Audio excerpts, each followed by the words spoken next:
This instructional video will demonstrate how to use a known value for a Ksp to determine the equilibrium concentrations of your ions in solution.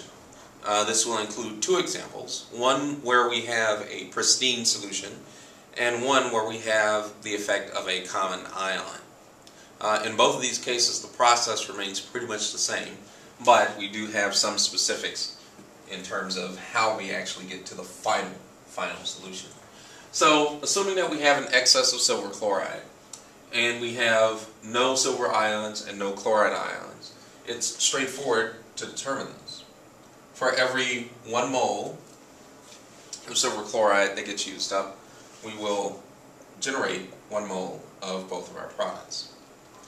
At equilibrium, we can simply write that we still have an excess of the solid, and the total of these two lines gives us the amount.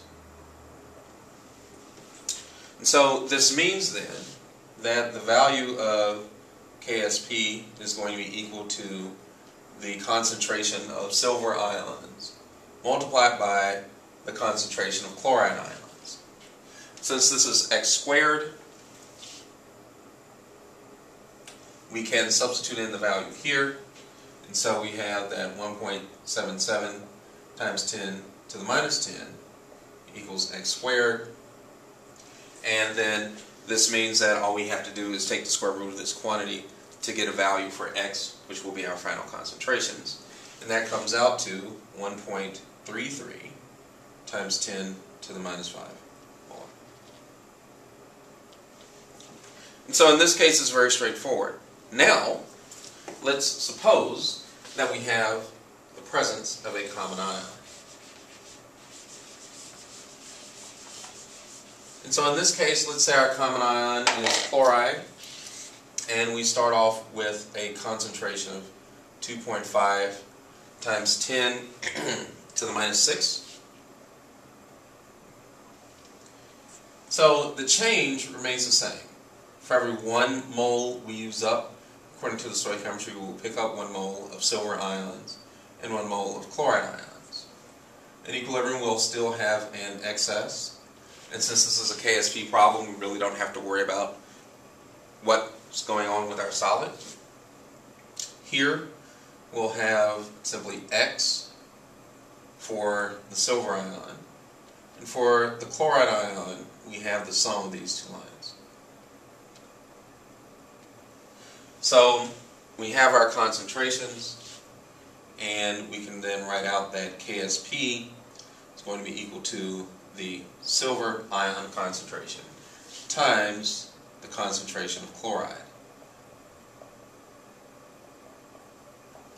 And so mathematically this is just a quadratic equation, and we can write that out directly, that x squared plus 2.5 times 10 to the minus 6x minus our Ksp, 1.77 times 10 to the minus 10 equals 0. Because this is a quadratic setup, we can use the quadratic formula where a will equal 1, b will equal 2.5 times 10 to the minus 6, and c will equal negative 1.77 times 10 to the minus 10. And so by the quadratic formula we have that x equals negative b plus or minus b squared minus 4ac, all divided by 2a. And so now all you have to do, if you're following along, is plug in these values for a, b, and c into the quadratic formula.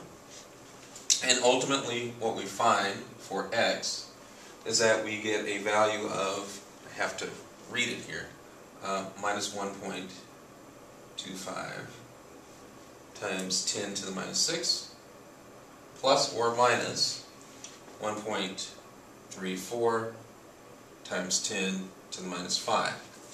Now, with these two possibilities, we have one where if we take the lower value, everything is negative. Having a negative concentration makes no sense.